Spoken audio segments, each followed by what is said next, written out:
Hello student, कैसे हैं आप लोग? आई होप सब अच्छे होंगे। तो बच्चों, आज के सेशन में करेंगे थ्योरम 8.7 जो कि आपका कन्वर्स है थ्योरम 8.6 का।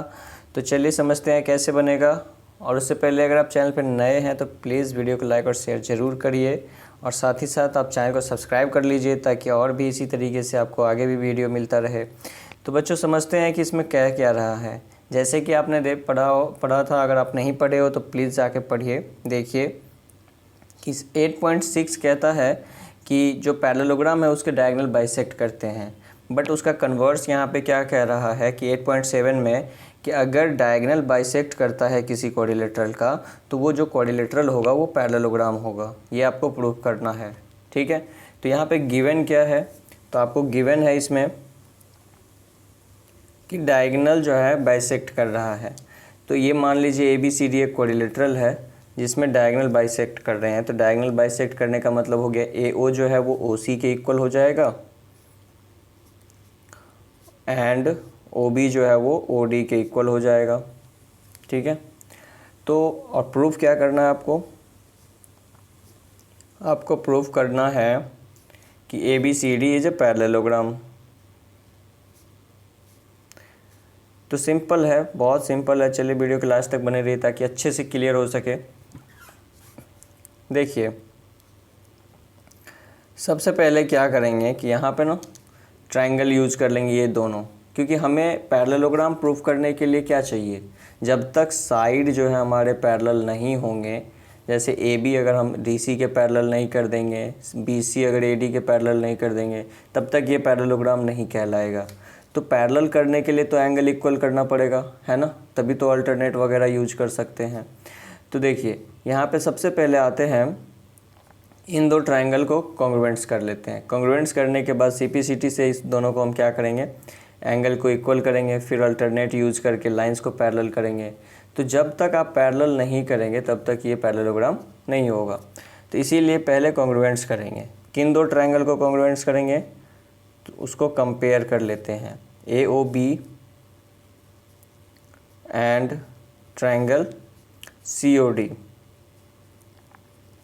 दोनों ट्रायंगल में आपको साफ साफ दिख रहा होगा कि AO जो है वो OC के इक्वल है, ऐसा गिवन है, और वैसे ही OB जो है वो OD के इक्वल है, ये भी गिवन है। और जो आपको दिख रहा होगा बीच वाला एंगल, ये इसके वर्टिकल अपोजिट है।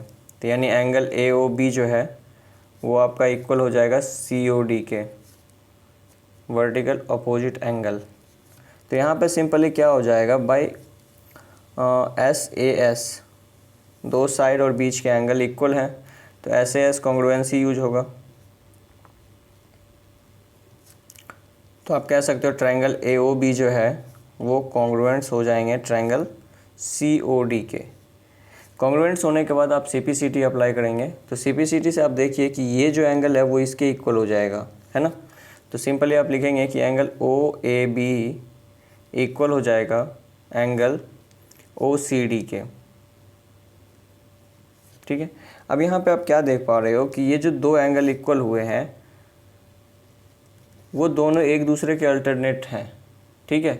अगर आप ये लाइन देखो DC और AB और ये ट्रांसवर्स लाइन, तो ये दोनों एक दूसरे के क्या है, अल्टरनेट है।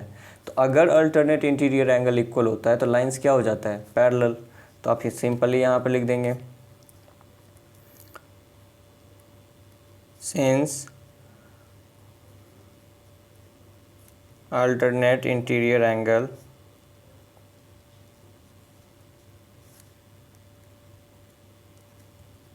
are equal,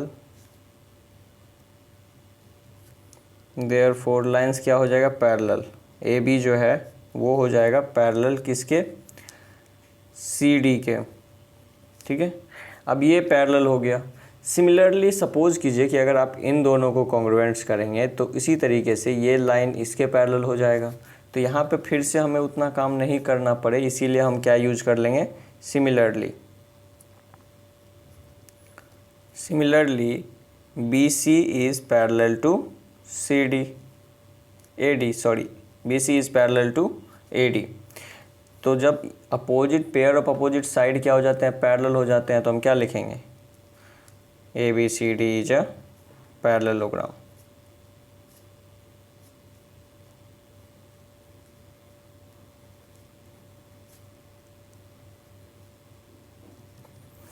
तो बच्चों आई होप आपको समझ आया होगा, कोई ज़्यादा टफ नहीं था, बहुत इजी था। कॉन्ग्रुएंट्स करने के लिए जो रिक्वायरमेंट चाहिए थे वो सब दिए हुए थे, बस वर्टिकल अपोजिट एंगल लगा के कॉन्ग्रुएंट्स कर दिए। फिर ये दोनों CPCT से इक्वल हो गया तो लाइंस पैरेलल हो जाएंगे।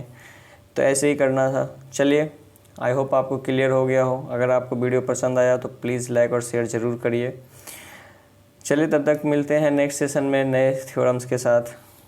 तब तक के लिए bye bye, have a nice day, thank you.